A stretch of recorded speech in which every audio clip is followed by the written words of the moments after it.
Mas tem uma outra peça que a gente precisa entender, assim, o funcionamento, se vai ter esse encaixe, se não vai. E agora com uma nova lesão do Lucas, é muito provável que o São Paulo precise ainda mais dele, que é o Rames Rodrigues. E que ontem começou como titular. Mais uma vez o Rames titular. E eu vi algumas opiniões, assim, divergentes. Teve gente achando que o Rames se esforçou, foi bem dentro do possível, foi mais prejudicado pelo sistema. Outros achando que o Rames foi discreto, como a gente coloca aí na tela para a galera, acho que é um pouco da visão da produção. Foi meio que uma divisão de opiniões ontem. Como é que vocês viram a partida do Rames? O Rames entra na lista de culpados pelo que aconteceu ontem? Ou ele fez o possível e sai até meio absolvido? Eu acredito que sim, pela condição física. Ao mesmo tempo você pode falar, pô, mas tem que jogar mais? Tem. Mas estava jogando e é um jogo que já seria 11 contra 11 complicado. É na Argentina, por aquele histórico, não vou ficar repetindo aqui. As qualidades do Tacheres, assim, discreta, porque todo mundo é meio que discreto ontem no São Paulo pelas circunstâncias. Não dá para demonizar lá de novo, não. E o que se imaginava na condição física. A boa partida, mas ao mesmo tempo, pela experiência de Copa do Mundo, de Real Madrid, de Bayern de Munique, pelo jogador que é tal, um pouquinho mais sim, mas não dá para assim. Então, esse era o jogo? Claro que não. Eu acho que um jogo, Wallace, de um São Paulo que abuse de lançamento, que vá para o choque, para o confronto, que fique menos com a bola. Eu acho que esse jogo não prioriza as características do Rames. Cara, é acho 100% que é um ponto, isso. Eu assino 100% falou. Eu acho assim, eu acho que dentro de um jogo muito ruim do São Paulo ontem, apesar do Rames não ter criado, você fala assim, caramba, aquela chance que o Rames deixou o André Silva na cara do gol. Isso não existiu. Ele não criou essa chance. Mas eu acho que o Rames conseguiu organizar, quando ele teve a bola no pé, ele conseguiu organizar o time bem, fez com que o time tivesse posse de bola, fez com que o time sofresse menos. O Mauro foi muito bem. O Talheres é vice, vice não, né? É segundo colocado hoje no Campeonato Argentino, é um time arrumado. Então fez com que o São Paulo tivesse a bola. Quando você vai para essa questão do esquema de jogo, cara, na minha cabeça, como diria Cristiano Ronaldo, eu acho que quando você vai montar um time, ainda mais no caso do São Paulo, você tem que pegar o teu melhor talento, que no caso é o Lucas, mas o segundo melhor talento é o Rames. Você tem que montar um time para esses caras. Como é que funciona o esquema de jogo para esses dois caras? O resto corre. O resto faz função, no final das contas, para resolver problema. O resto faz função para fazer com que esses caras tenham a bola no pé, tranquilo. Recentemente, só para fechar, eu vi o excelente podcast do Denilson Show. Grande Denilson Show. Com o Chico Garcia. Estava falando sobre a seleção de 2002.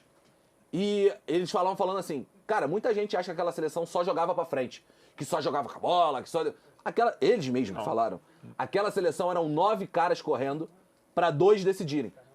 E isso também a gente precisa levar em consideração. Se a seleção de 2002, que tinha Ronaldinho Gaúcho, que tinha Cafu, que tinha Roberto Carlos, eram 9 caras pra 2 decidirem, e eles falaram, não sou eu que tô falando. E se bota o Tetra também mais Imagina ainda, em São Paulo, 94, Bebeto e Romário. Aliás, quem acha que a seleção de 2002 eram só os caras correndo do meio pra frente e se esquece que o treinador era o Filipão, tá errando bastante na análise aí. Porque a questão, VSR, é a seguinte, aquilo que o Wallace fala, poxa, você tem que montar, se você tem caras da qualidade, do talento de um Luciano e de um Rames, você tem que moldar a tua proposta, né, de forma que você tire o melhor desses caras, do Lucas e do Rames. Agora, precisa saber se o Carpini tá afim de ter o Rames, né? Só que nesse momento, ainda mais com essa quantidade de lesões, assim, não dá muito para abrir. Acho que o Rames precisa melhorar, precisa render mais, mas o Carpini precisa achar uma maneira do Rames também se encaixar melhor no esquema. Não dá para abrir mão de um cara com esse talento. Já que ele tá lá, tem que ter, né, VSR?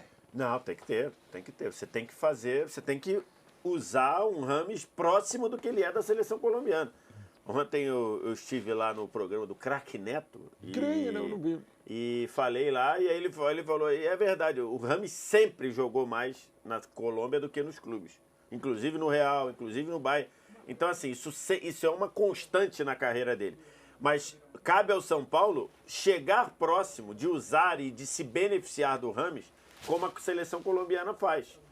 Então, e aí você precisa dar ritmo a ele, você precisa ter sequência, você precisa que a bola chegue ao Rames um pouco menos quebrada, porque se você vai, essa bola fatiada para ele brigar, para ele dar porrada, tomar porrada de zagueiro, não é o jogo dele. Tinha hora ontem que ele vinha para a primeira linha de meio campo buscar a bola, para tentar dar o passe porque de saída. Porque a bola não estava chegando para ele tentar distribuir. Então, assim, não é. O Rames, ele tá ali naquela naquela posição ali do meio da intermediárias, que o Mauro consagrou, das entrelinhas, né? Então ele tem que estar ali, ele tem que receber a bola ali. Ali ele está mais próximo e o São Paulo não está conseguindo.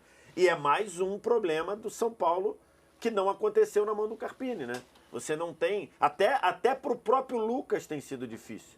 O próprio Lucas não recebe essa bola numa condição que ele possa decidir. Várias vezes o Lucas volta, várias vezes o Lucas encosta no lateral para quase receber a bola em domicílio.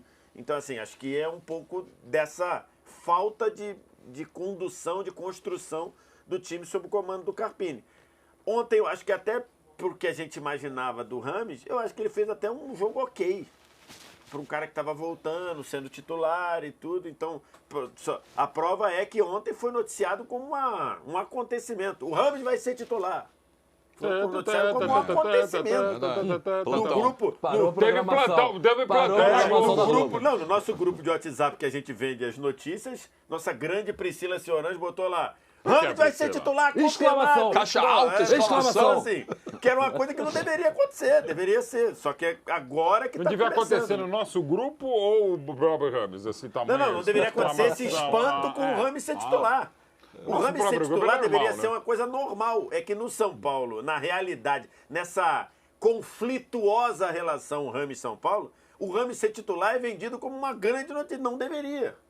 E aí, quando você vende uma grande notícia dessa, é lógico que o cara vai estar sem ritmo, o entrosamento não vai ser dos melhores, aí agora vai depender muito dele, porque não vai ter o Lucas.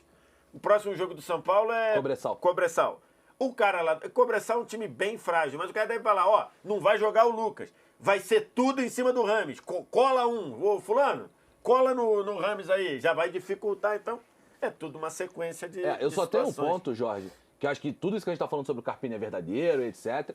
Não pode mascarar algumas atuações individuais péssimas na noite de ontem. Bem colocado A também. atuação do Wellington, lateral esquerdo, foi horrível. Tudo que ele tentou deu errado. A atuação do Pablo Maia, que é um volante que a gente... Seleção, né? Volante de seleção, um volante que a gente coloca como pilar do meio de campo do São Paulo, foi horrível. Algumas atuações ontem, elas de fato, individuais, complicaram um esquema que já era desorganizado. Só que quando eu acho que a gente...